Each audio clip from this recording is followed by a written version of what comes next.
us. What's it like to be back? It feel good, man. It feel good being back in Detroit. You know, everything I've been through, you know, all the adversity, a lot of the adversity came from here, so that's what really shaped my success, and that's what really helped me get where I'm at. You know, I got a lot of stuff that didn't, feel me, traumatized me from living here, but it's like the good overweigh that, so I feel like I was meant to be where I'm at. I was meant to be in the position that I'm in. How do you think growing up here helped you in terms of how to handle like adversity and things of that nature? And growing up here, man, like you got to deal with everything. You got to deal with street part. You know, a lot of violence, a lot of people losing their life here. You got to deal with a lot of people selling drugs, and they trying to get you to get into all of that stuff with them. So you got to just be mentally tough. But at the same time, like my mom, like she made sure we all stayed in school. She made sure me and my brother, you know, we stayed in playing football. She made sure my sister stayed in school. So I would say a huge part of that is the way my mother raised me and my other two siblings.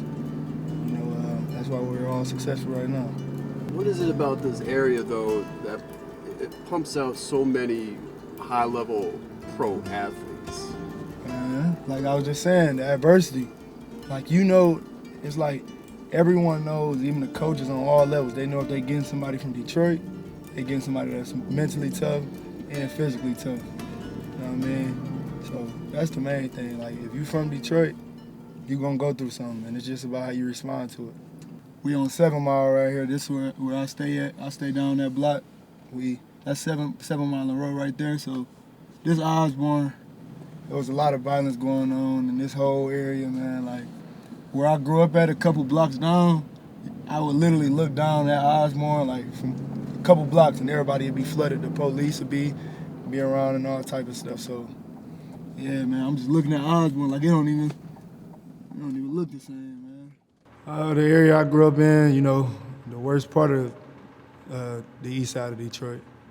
You know, a lot of violence, a lot of killing going on, a lot of drug selling, a lot of all of that, man. So I just remember going to the barbershop on the corner of Bishop on East Warren, just getting a haircut. Then I remember walking down and looking to my right, and there was a guy that was trying to rob another guy, and he didn't even have a gun when he was trying to rob him. Like, he was just tapping his pockets, doing all that, and the other guy pulled his gun out and shot him, man. You know, I just stood there for a little bit, and I just bent the corner and went to my house. And this when I was 14 years old, about to be 15, so I was young when I seen it happen, but I understood what came with the streets. You know, I had family members that was in the streets. You know, I had some of my boys who was in the streets, so I knew that nothing but death and jail would come behind that.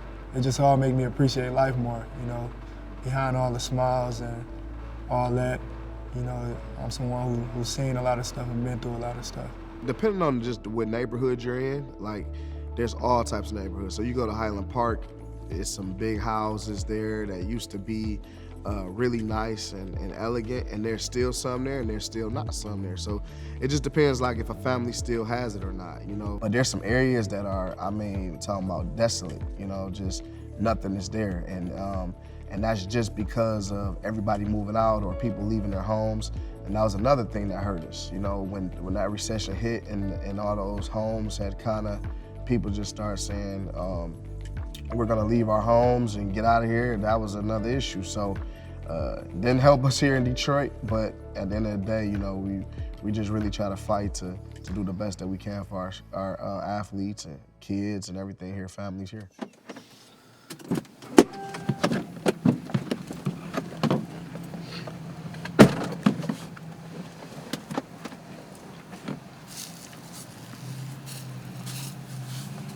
This the block right here. This the block. Man, it feel crazy, man. I ain't been here in a minute. Like, I done been to Detroit, but I ain't been. What's going on? Great neighborhood. Very safe. Yeah, like I was saying, man, it just feels crazy. Like, I've been back to Detroit, but you know, it's been a minute since I came back to the block that I grew up on. You know what I mean? even worse than it was when we moved away from here. I see a lot more houses gone. You know what I mean? You see next door, I remember one of my best friends used to be next door. They crib ain't even up no more. It's a big old tree right where they used to live at. You feel me? What's that word? Word, bro. Chillin', man. I told you was gonna win that motherfucking decent player of the year, man. Rookie of the year, man. Yeah, ready. Hell yeah. That man supposed to be in the league too, man. No, man. Y'all boys, they looking good, meant bro. for me, bro. What it meant for us, I though. know. These sauce out this bitch, though. Yeah, that's good, brother. It's on, my baby. Straight. Y'all boys be safe out here, man. Man, it was great to just get that hometown love. You know, we went back to my hood, like the hood that I grew up in. Everybody they still know who I am. You know, they still know I'm that same guy. They could just, you know, pull up on me. We could dap each other up. You know, so that just shows that I'm good in the city. I'm good in Detroit. You know, everybody respect me. So yeah, that was just a great feeling. It all happened at this where you played your first down of what, real football, right? That's a fact. You was living here? When I first started playing football, this the crib I was living at. In my opinion, not even in my opinion, you could have Googled it. You could probably still Google it. This the most dangerous part of Detroit, especially the east side of Detroit. So, yeah, this is where I lived at. I used to get in a lot of fights over here. Hey, man, this is crazy. Ran your first football over here, caught your first football, shot your first basketball. Yeah, Everything. man. A lot of firsts over here for him. Small house, but we was in there and Small house, but big memories, for big sure. memories, man. A lot of memories here, man. I was just playing Pop Warner. Pop Warner, you could start when you're like 5, I believe. So I tried to transition to the PAL League, and I was 6 years old, and my brother was playing for the team. We was called the Eastside Bengals. And I just remember them telling me I was too young, so my brother had walked me back home, and I just remember I was crying and I was going through it, you know what I mean? But then a few days later, my brother was just always talking to him in their ear, you know, trying to tell them to give me a chance. You know, they gave me the chance. I remember my first day of practice, I was balling. Then they told me they'd be able to pull some strings for me. That's where I got the nickname Sauce at 6 years old. I remember, I still remember we used to put our pads on, so when we was in Little League, we would bring our pads home and get some extra practice. You know, I had him hitting with guys, you know, a lot older than him, you know, with pads on at an early age, man. Right in his front yard. Stand up and run head to head, man. Best man win. Fact, man. This is crazy, man. A lot of memories, man. A lot of violence going on. Feel me? But the good thing about it, me growing up in the most dangerous part of Detroit, the east side of Detroit, like, this should show athletes, this should show them all, like, it's always a way to make it out. Like, you holding a pen, you write your own story. Feel me? Like, don't let nobody else write your story. Don't let your circumstances that you in, don't let that dictate your future. It's a lot of people who in the streets and they probably blame it on their surroundings and circumstances that they're growing up in, and they don't get no worse than this when you're in Detroit, man. The fact that, you know, I'm where I'm at today, you know, that clearly shows that, you know, I'm mentally tough and I wanted to go on my own route. Well, I remember him being maybe about 5, but I always bought him footballs. That's what you do. But I remember him having this one, so his brother was playing and they were a lot older and he was a lot older. So he would always want to hang out with his brother and he would cry he wanted to play football. He had to be about 5 or 6.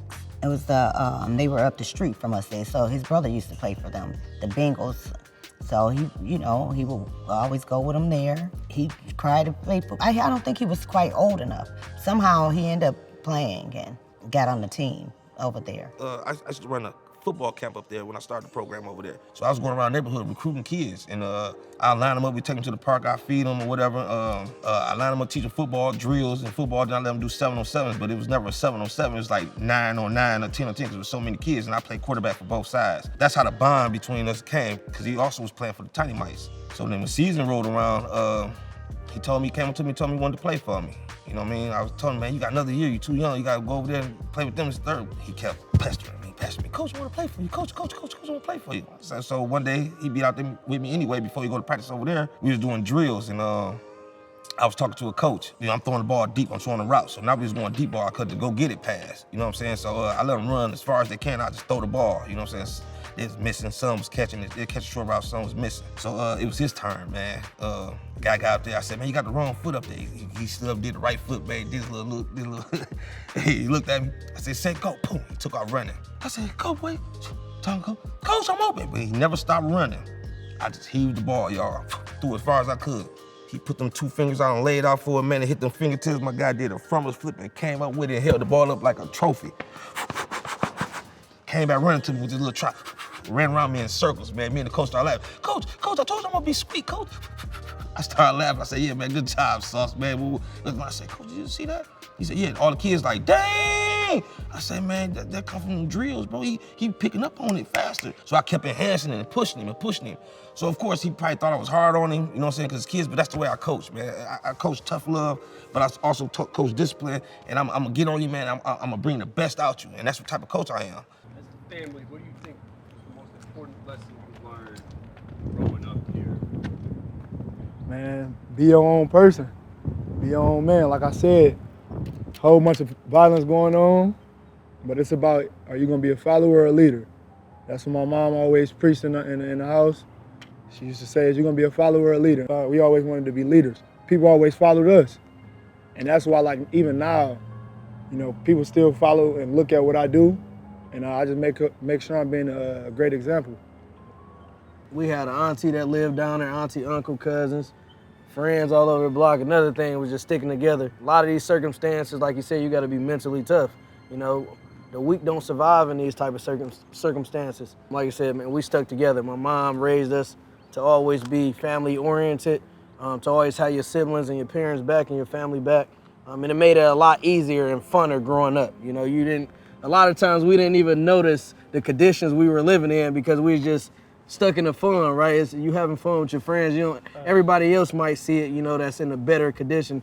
But we're just enjoying life, man, and trying to focus, like you said, staying out of trouble, focusing on school, football, and not being a product of our environment in a negative way. I made sure they knew this kid's name through Pal, man. When we was coming up during the league, during games, you know, oh man, the Bengals, y'all over there doing good, man. Dang, man, I heard about that kid Sauce you got over there, man. You make machines, man. Ooh, such. He's like, man, with that long name, Tiz, where you come up with that one at? I said, hey, man, it just came fluent. You know what I mean? We was joking one day, and I was barbecuing out there. He was eating barbecue, and he had sauce everywhere. You know what I'm saying? This just one of the stories that the Sauce name came about. So I was like, hey, man, you know what I'm saying? I said, man, you got sauce all over your face. Well, he said, Coach, you got lemon head, because he was the jokester. You know what I'm saying? We used to have fun. I let my kids joke. You know, that's how you build bonds with them. He called me lemon head or something, man. And, you know what I'm saying? I sauce face, like Sauce Man. Like, man, Coach, his name, A1, you know what I'm saying? A1 Sweet Feet, Sauce Man Gardner. You know what I'm saying? Then we all just started laughing. So as time rolled, you know what I'm saying? It was sticking. Hey, Sauce Man, come here. Hey, Sauce, A1. You know what I'm saying? A1 goes deep with me because his name was Ahmad, first of all. I gave him #1 jersey because, you know what I'm saying, the kid was up there with me like every day, like hands in, hands out, doing training, the ladder work. If I was in tune with the camera back then, he was doing the stuff that this kid was doing on YouTube, drills just like that. He probably would have been noticed, but the league knew about him and the world, people knew about him. I'm not gonna say the world, but people knew about him. They knew their name. Sauce Gardner, Sauce. People didn't even know his name. All they knew was Sauce, till they got to know, oh, his name Ahmad. Then it got deep. We showed the backyard, man. It's a lot of basketball playing, a lot of football playing, just a lot of everything, a lot of good memories, man, like you said. It might look small, man, That's but bro, you know what I noticed? You know what I'm thinking, bro? Like, yeah. when I was living here, when we was living here, bro, I never knew the house was this small, bro. Man. Like, I don't know what I was thinking, because I definitely ain't been in the backyard in a minute. I don't know what I was expecting when I walked back here, but I definitely wasn't expecting the crib to stop right there. We had this little, remember the thing broke off? Yeah. We dug a hole on the side right there and put the pole for the rim in the ground.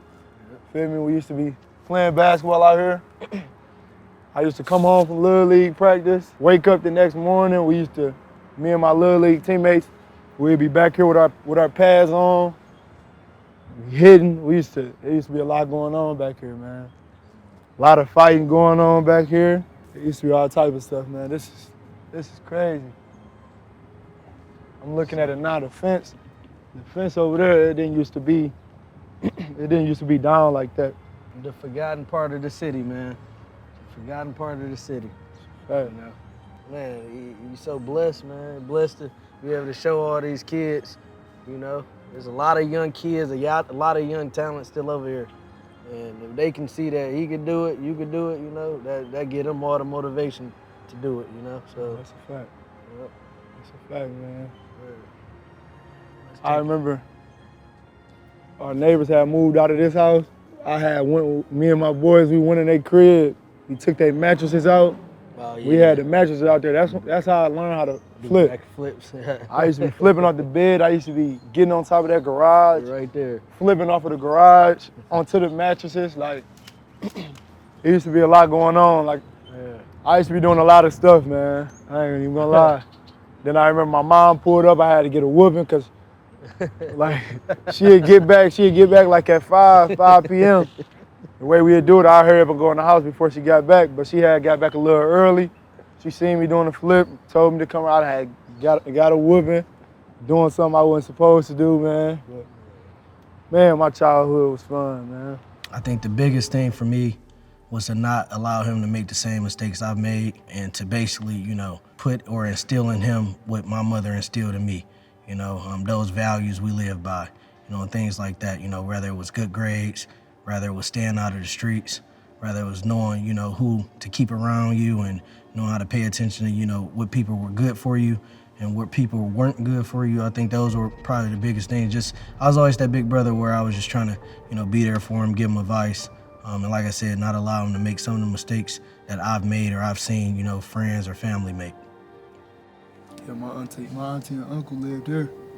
This one right here? Yeah, they lived in this crib. My uncle ended up passing away. So the way it was, my family and the guys, my friends, like we all lived around this whole area. So everything was always smooth for real. So when you won your Defensive Rookie of the Year award, your speech, you dedicated a lot of your speech to your mom, your brother, and your sister. Talk about why that was because, you know, when you're up there, you only get a certain amount of time to deliver a speech, and you knew exactly what to say. Yeah, it's like I was saying I was gonna give a shout out to my agent, my financial advisor, a lot of people, but it's like I said, like you said, it was a lot of people up there.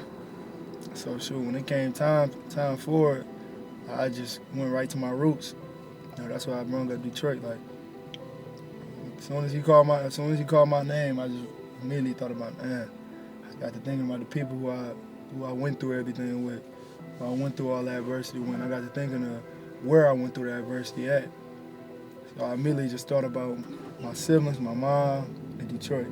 What do you remember about that speech when you won and, you know, and you brought those topics up? I mean, that was just him speaking from the heart, you know, and he just congratulated, you know, the people that's been there, the people that's impacted him. And I think, you know, during that moment, you know, he was just, you know, shocked and going through so many emotions. And it just, you know, instantly brought him back to his roots. Like, man, I made it through so much adversity, a place where, you know, not many make it out, you know, or not many make it playing football. You know, he could have fell victim to so many things, but he made it here, you know, and he accomplished his goal as Defensive Rookie of the Year, so.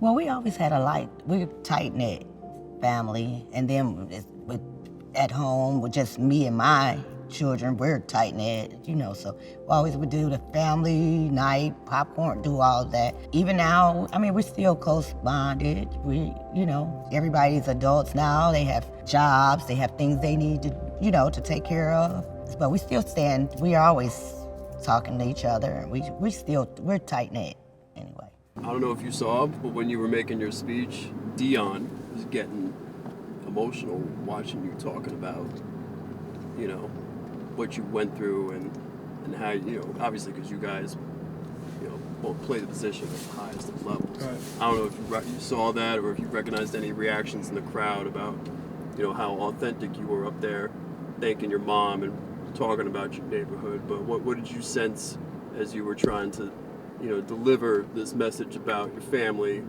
and your roots? I mean, I seen Dion, you know, him shaking his head and everything. Like, you know, he he loved the young generation of cornerbacks. And he's a guy that I always, try to watch and idolize my game behind, even though I really didn't get to see him play. But I was able to go on YouTube. I was able to see what type of guy he is, like the type of swag he has, the confidence, and the way he play.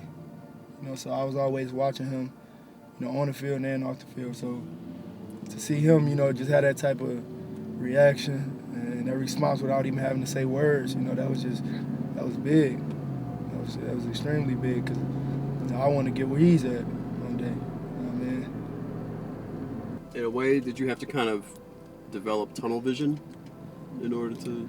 You have to. You gotta have tunnel vision. You gotta trust the process because, like, I always been counted out. Feel me? I know y'all might see how I am now and my size now. I used to pray every night for a growth spurt. Like, I used to do calf raises. I used to do all that because, believe it or not, my 9th grade year, 10th grade year coming into high school, I was like 5'9", 130.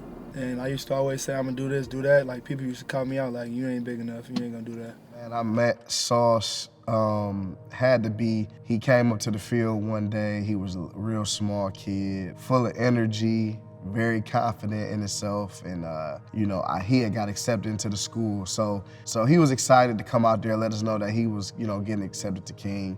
And he was going to play his last year of Little League. And then that's when I saw him in my gym class, and he was a good basketball player, football player. So 10th grade, Ahmad is like, he grows a little bit. Okay, so now he's like 5'10", but he's still 140 pounds. He's competing. I mean, he has good ball skills, but he's not that fast. He looks like Bambi because he's really skinny, but it's like you see something, but it's like, it ain't really developed yet. I said, okay. I say, if you make it to the scrimmage and you show me what you can do in the scrimmage, you'll have a chance to be on varsity. So he was really excited about it. Somehow he misses the scrimmage. His friend forgot to pick him up. It's something we talk about to this day. I mean, he boo-hooed to me like, Coach, please, I want to be able to play, because he came late. He's like, I want to be able to play, can I play? And I'm like, Sauce, you missed the scrimmage. I can't, it's nothing I can do. So he went back, played Little League. 11th grade, he grows again. So now he's growing some more. He's like 6 feet. And now he's like in the mix. Like he's about to be in the mix and make some noise at receiver. Now he thinks he's a receiver at this point. Well, as the season goes on, we see that he has really great ball skills, long, big hands, everything. Injury occurs to one of our players. They break their jaw in a game. So we're like, who do we put in that corner? We need somebody to put in there. And we're like, man, Sauce is he has so much confidence and ability in himself. We were like, man, let's stick Sauce out there. He goes out there, and this is against our rival in the playoffs. He makes a couple plays, a couple breaks up, a couple tackles, and has a couple breakups. And I mean, we're like, okay, let's stick it out with this guy. Then the next week, we really saw what the potential was in him. He broke on a couple balls, like I'm talking about pick 6 interception type breaks. He gets some breakups. He was like defensive MVP of our city championship game. And that's when we saw like, okay, this guy can really play defense. And like after that, he just took off. Well, what was that performance in that championship game? How did that make you feel in terms of going to the next step? Because you were going to be a D1 scholarship athlete. But what did that in terms of tell you, like, okay, I'm on my way, like? Yeah, man, it just reassured me that I was who I thought I was. I was always putting a lot of work in.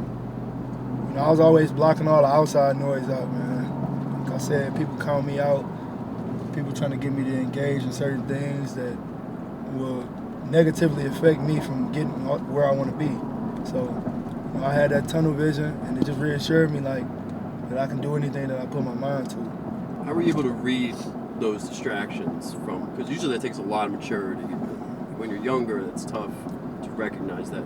How were you able to recognize those like negative patterns and block them out? Was it family? Was it instinct? I had like family members who really used to feel me. They used to do certain things, and it was stuff that wasn't good and stuff that would.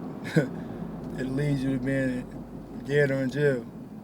You know what I mean? And my friends, they used to be doing it. They used to want me to engage in it. And the majority of my friends are dead or in jail. So I lost a lot of my boys. I lost a lot of my family, behind, street activity.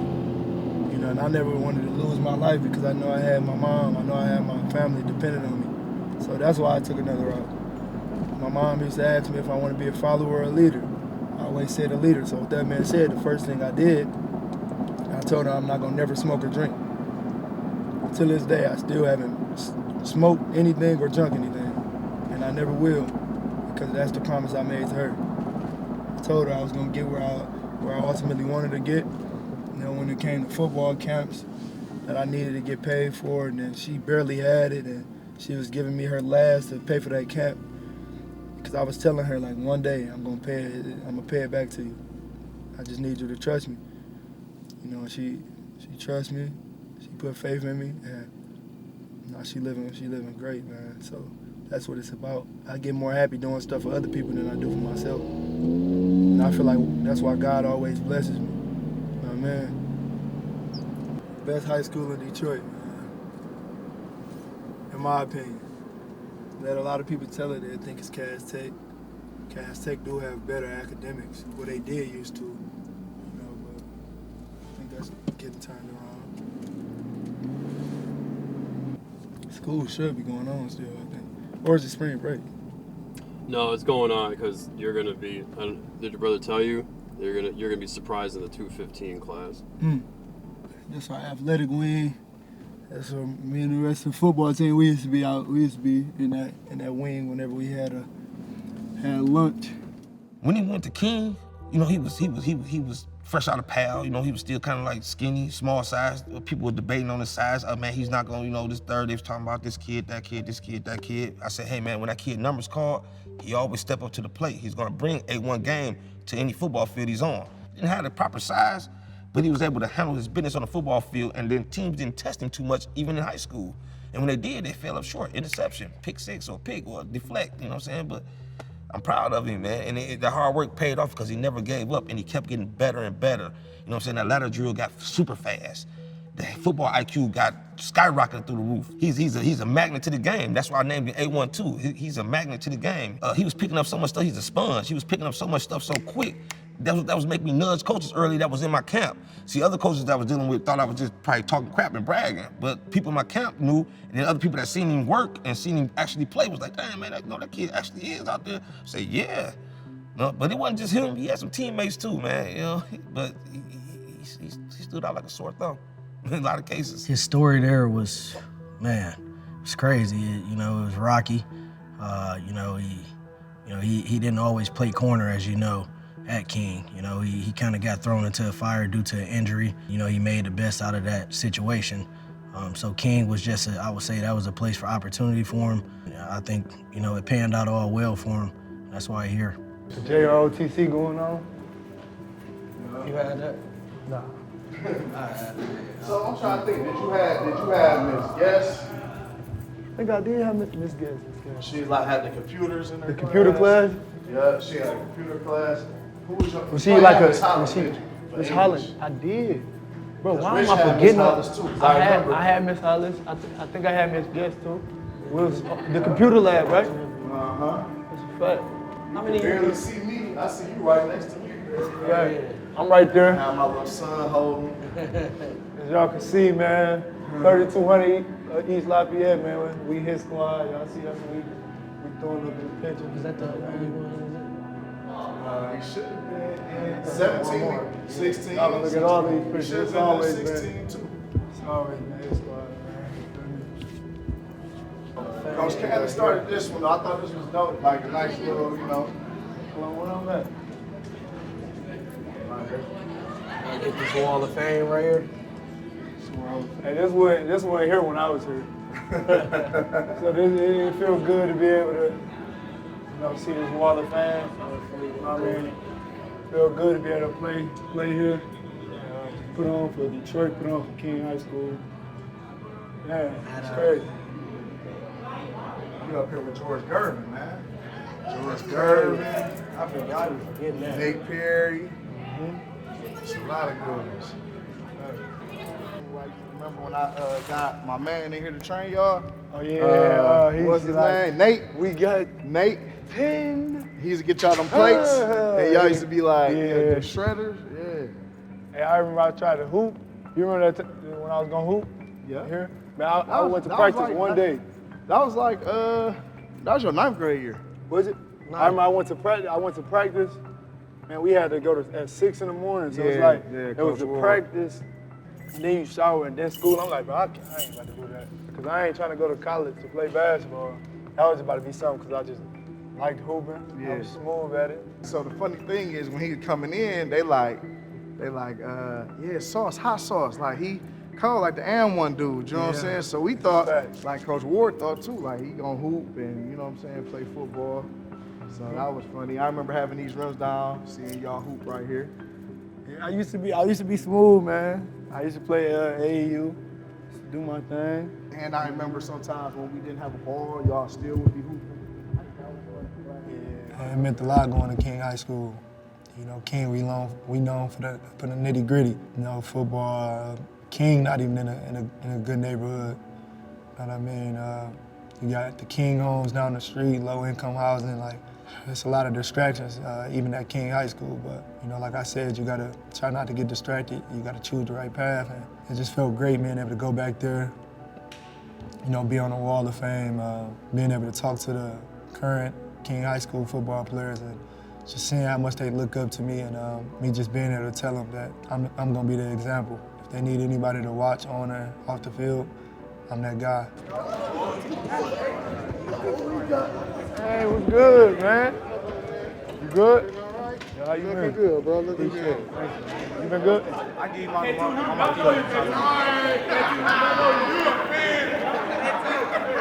They still be on K2.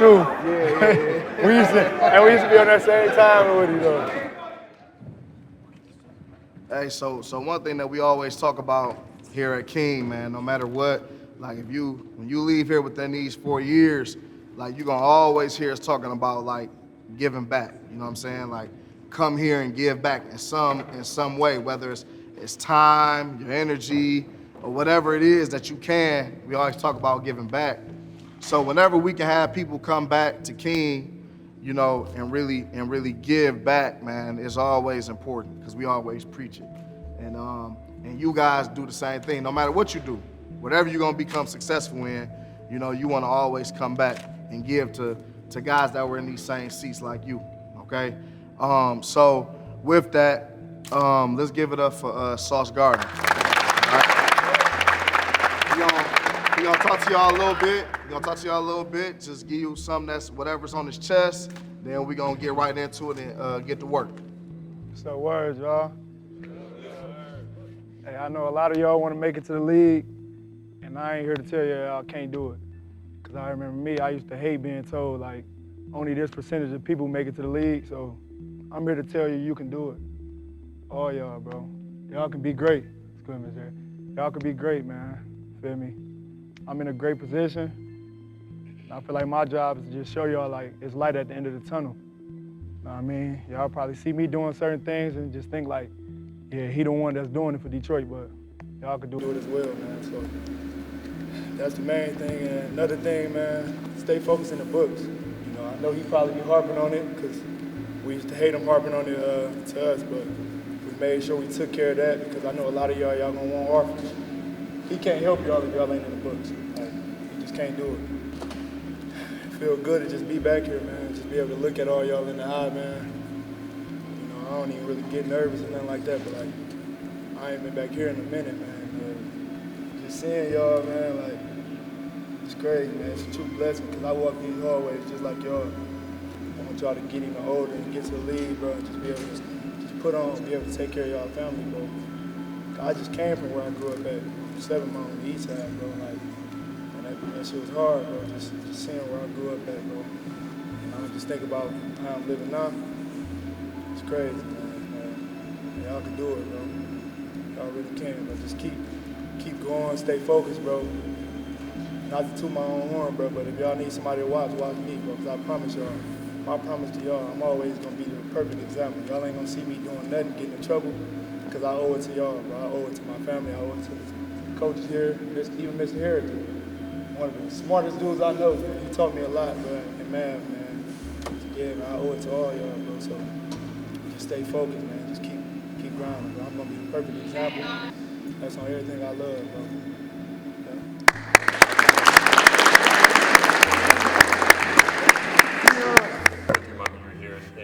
Speak that authentic truth to your kid. Yeah, just how much he's grown, how much wisdom he's encountered throughout his years since he left us because, you know, we got him at 17, he was still goofy at the end, and then now it's like, oh, he grew up 4 years or 3 years at Cincinnati and a year with the Jets, and he's seen things and witnessed things, and now he's giving great information back to these student athletes. And, you know, I just thought it was awesome for him, you know, just to give back of his time like that, you know, because everybody doesn't come and give back. So it's just really great because we preach that all the time in our program, like, hey, give back, you know, when you can, you make it, you give back. I don't care if you make it in business, real estate, whatever, like, come and give back to these guys. And he did, and they love him, man. I mean, everybody in Detroit, anywhere you go, like, they Sauce is like, you know, their favorite player. You know, he's really made a really huge presence here.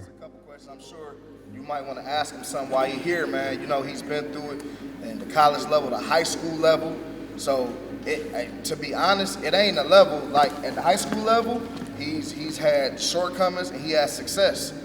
You know what I'm saying? Like, I mean, we really had to lean on him in the playoffs his senior year at receiver, DB, like. But it was also a point in time where it was like it's some low points that he had. College level, you know what I'm saying? He did it. He did it there, highs and lows. And then he's at the highest level that you can play football. So if you have questions, like what does it take? What are they looking for? What I gotta do? Man, ask this man. You know what I'm saying? Ask him. Like, this is your opportunity, man. Don't hesitate. You ain't gotta be like you all on. I mean, he here for y'all. Don't have too much pride, but I'm here to answer all the questions. Because I want y'all to know, like, what it's really like on college level, league level, and every aspect of it. How was your first day of practice like? What they do? College. We had like our little freshman group, so it was just like the older guys. They was practicing on one side, and they made us practice on the other side, going against each other. But like the first day of training camp, and that was probably the hardest day for me in terms of like I was doing what I had to do. I was shutting the receivers down, but I was really like 6'1", 150 at corner. So that's why I really like seeing cornerbacks who like slim. So, when you got picked, like, what just went through your mind, though? Like, you got picked first round, fourth pick, like, what went through through your head? Man, honestly, when they called my name, bro, I felt it was a feeling I ain't never felt before, bro. Honestly. Like, you know, when you go on the top of a roller coaster, you go down, like, it was even worse than that. Like, I was just shook. And it's like everything just got a little quiet for me. Like, I didn't even tell nobody what I really felt like. Everything got quiet for me, man. It's just like I'm just looking around, like looking at my mom's emotions, looking at my brothers. I'm just looking at everybody else. I couldn't feel nothing. You know, like a numb feeling, man. But you know, I got on the phone with Coach Sala, our head coach, and it was just like I was just ready to get to work, man. And it just made me think. All the work I put in has finally paid off. Like, you got to think, y'all ain't getting paid to play football at King High School. You go to college, you're not really gonna get paid. You're gonna get the stipend, but that's to live. You're not really getting paid to play. You know, I just was like, damn, I can finally get paid to do what I love to do. Like, I've been doing what I love to do, like, my whole life for free. And now I can get paid for it. So, man, all that went through my mind. What do you remember about that day and then he eventually gets picked fourth by the Jets? Being nervous. Just like I am now, but yeah, being nervous. I mean, you know, I kind of knew that he was gonna go where I didn't know. I knew what he wanted, you know, but I was really happy, you know, when I heard his name, it was just like it was unbelievable. Yeah, it's like life-changing. Like, it was just like, am I dreaming? You know what I'm saying? Who thinks that this could possibly happen? You know what I'm? Yeah, it was definitely, it was something. It was like a merry-go-round. Came that day, first round, fourth pick. Man, I was so excited, man. I shedded a tear. I didn't know what to do. My phone was ringing, everybody calling me, congratulating me like I made the draft. I said, hey man, I ain't do it, he did it. I said, and he did it for the city. So now those kids on the east side got something to look up to because they can say a kid came from off that area over there, made it, and he made it. Not only made it, he made it big. He made it first round, fourth round draft pick. I said, hey man, they gonna put a trophy or something over there. I was born between British Scott with this kid to show them something, you know what I'm saying? It's a legacy right here. He's gonna be a legend, and he's gonna be great. What was your main motivation through college and stuff like that up until you got to the NFL? Like, what was your main focus? My family, you know, where I wanted to be, but it's my family, especially my mom, man. She was always hard on me. You know, she was my hero, you feel me? She ain't let me fall victim to the streets. She ain't let me get into nothing that I wasn't supposed to get into. And I just always used to watch her busting her tail, you know, working multiple jobs to make sure, you know, I had a roof over my head and I had, you know, food on the table. So she was my main motivation, but like, I remember her paying for me to go to those football camps, and man, it used to be her last, but I used to always tell her like, I'm gonna pay it back forward. Just trust in me. She trusted in me, and now she living a great life. Do you think it's a lot of weight on your shoulders being one of your only siblings to make it pro? You got like siblings and a great support system. Like my brother, he with me everywhere I go. He my business manager. So this was his thing. He the reason I started playing football. Like he was really like that at receiver. So like he the reason I started playing receiver. He the reason I started doing that. And it's like, I know he still wanted to be around the football, you know, side of things. I didn't want someone that I didn't know being my business manager. So I made him my business manager. And anytime it's something with business or marketing, he my right hand. He with me. So we grew up in the same hood. We started off playing with the same basketball team, the Pistons and everything. So you know how it is growing up in our area and so, you know, Duke's pops try to keep us into sports and everything. My question to you is like, how did you adjust to the success? That's a great question. I just thought about keeping the main thing, you know, just want to take care of my family. Just because I get that rookie contract, it's not over with. I got to keep going. You know what I mean? At the same time, you can't change. You can't change the type of person you is. Like, it's a lot of people that get to the league and do that, and that's when the failures come. You know, I'm the same person, feel me? I'm the type of person, it's game day. The majority are game days. Like, you know, when you walk through the tunnel and they taking pictures, I done had Nike takes on. Feel me? That's how I am. I wasn't one of the people like, all right, I'm in the league, let me try to throw the best designer on, do something like that. Like, I just always, you know, stayed the same. So I feel like it was easy for me to, you know, adjust to the success. I remember sitting in those seats, you know, listening to someone come and speak to us. It wasn't a guy who was drafted the 4th overall pick or anything like that, but it definitely was someone who we all looked up to. Like, we used to have a lot of people come in and talk to us, and I remember just being in them seats.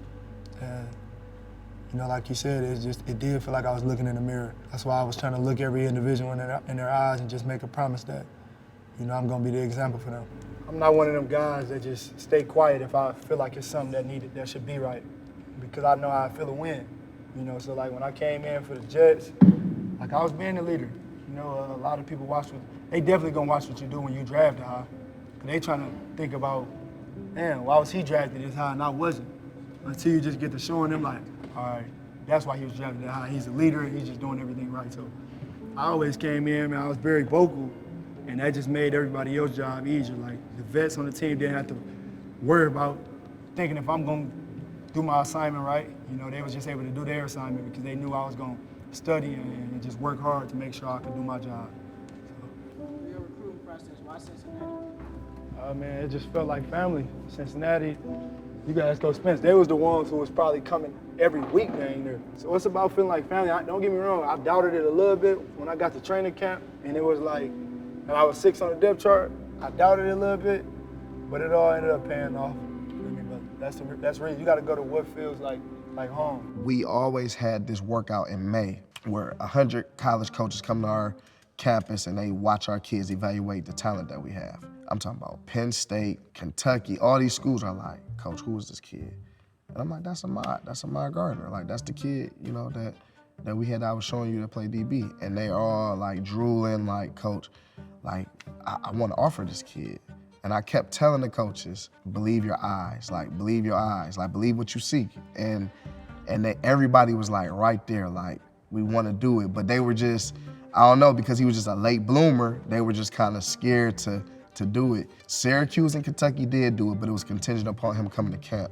The other ones kind of backed off, but to this day, they all call me like I messed up, coach. Like I should have took sauce. Like they really all say that. So that's a like really unique story, you know, with him, and that's really how Cincinnati got him.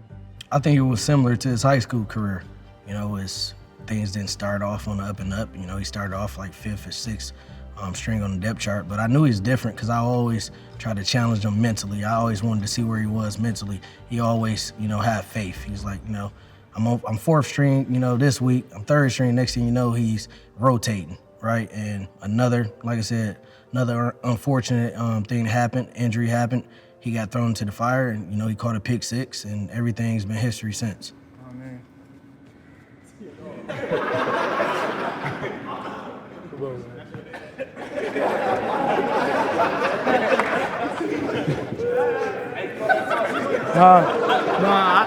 I seen him before, bro. Y'all be tag. I be seeing y'all tag me, bro. Hey,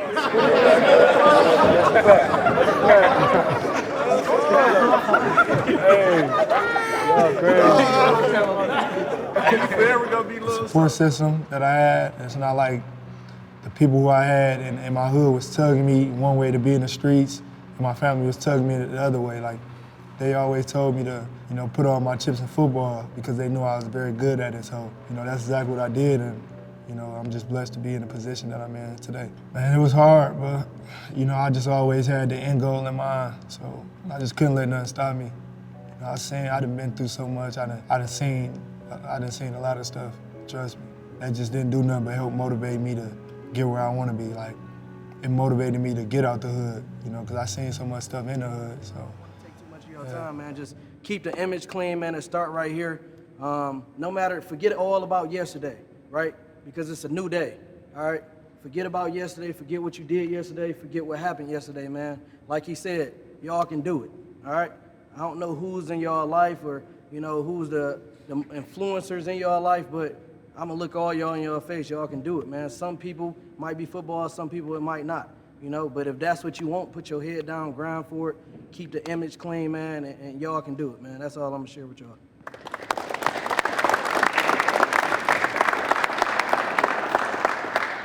This Bree right here. Hey, here go your guy though.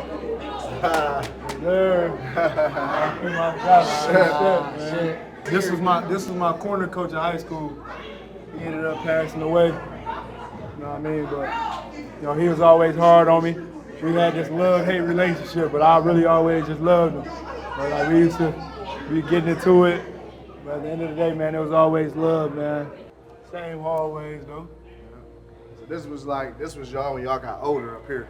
Mm-hmm. Upper class. Yeah, we used to have to be downstairs when we was younger. Stay downstairs, you should try to come up here where the older guys is at. Actually, it looked kind of the same. That was like the little hang spot still, I think. Like right in front of the, at the end of the day. That's a fact. Sauce was he was a really bright and smart kid in our school, you know, and I think maybe that people don't know is that it just wasn't always easy for him. And I think that for where he is now, he wasn't supposed to be there, you know what I mean? Like, just with issues that he had that went on like personally for him within family or whatever the case is, like, I mean, anybody who was not strong mentally would not have been able to get through that. And he was, so that just shows how much strength he has, the mental toughness that he has, and I think that's part of the reason why he's so successful right now. It was things that happened in high school that we had to, you know, we couldn't let his father come to games, you know what I'm saying? Like he was banned from games and stuff like that. And I remember that stuff. I remember, you know, him talking to me about that type of stuff. And so just to see him be able to just get over those obstacles and still persevere and get through that and be successful and maintain a great GPA, that in itself, even if he wouldn't have made the NFL, even if he wouldn't be Sauce Gardner right now, would be enough for me, you know what I mean? The village, you had people that was pushing for him, and sad to say, you had people that, you know what I'm saying, he ain't big enough, or he's not gonna do this, and laughing, he's this, he's that. Ooh, I said, hey man, his football IQ was off the roof though. You know what I'm saying? He's a ball magnet. You know, wherever that ball at, he's gonna get to it. He's gonna make a play. He's a playmaker. You know what I'm saying? I should tell him big time players make big time plays. You know what I'm saying? And he shows it. I also told him women lie, men lie, numbers in film don't. You know what I mean? And here it is. He's standing out, and I'm proud of him. I'm super proud of him. He's just a special kid. You know, it's not a lot of kids. We talk about doing things the right way, not drinking, not smoking, you know, being a man of faith. You know, he check all those boxes. You know, he just loves the game, man. He loves to play the game. He loves to play football. You know, that's it. That's him. You know, he's a laid-back person, very likable, very relatable, very intelligent. He always carried a 4.0, for as long as I can remember. You know, so he has all those intangibles. I think that's why you see the play on the field. Everything he does off the field shows on the field as well. You just got to get to know him.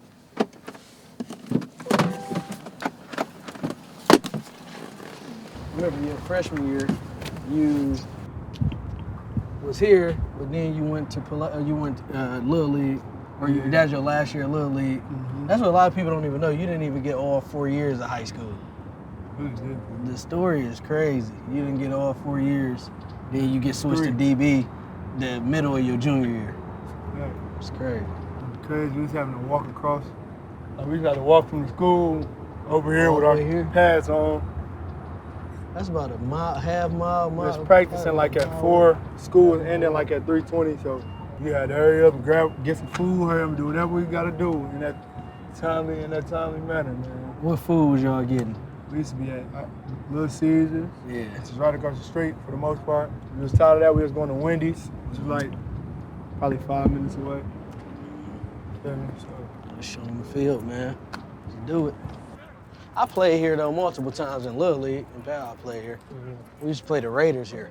So this look a little different than how I looked when I was here.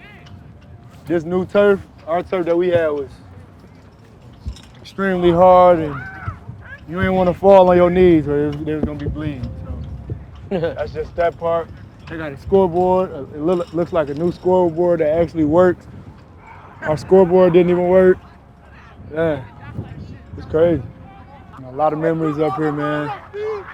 We used to have to walk to practice from all the way over there from the school. You have to walk across, man. So, yeah, that's a lot of memories. That's where it really started for real. That's where I really transitioned to playing cornerback. Yeah. Y'all used to practice. Y'all did everything just like this? We used to have track practice. It was around this time, but it was, when the season wasn't going on, we used to have to come out here, run track. You was running You what? had to run track though. Yeah, right, it wasn't a choice. Look, this is the thing. My first event running track was an open 1600. I had to run a mile my first event, which was like 10th grade. I finished second from last. Like, wow, I was so mad that they did me like that. It was crazy. The 400 already hard enough to go 400 on. hard, bro. I ran a 1600. I finished second from last. I had an attitude. What was your technique? You tried to run full speed? I did something that I wasn't supposed to do because I didn't even know I was gonna run it. It was a last minute thing. Man, that's how it is in Detroit though. A lot of stuff not organized. You never know what you about to get into. It just be like, all right, yeah, we need you to do this. Like, we had our offensive and defensive linemen running 100 meters. He's gonna have a huge impact. We're talking about the things that he's doing, and it's still surreal to me. Like, the things that he's able to do at his position is crazy that where he would be at in years from now. Because honestly, he only gave up 1 touchdown in high school. So 1 touchdown in high school, I think 1 in college, and then I don't know how many in the league. I don't know if it was, very few, but he's just gonna get better.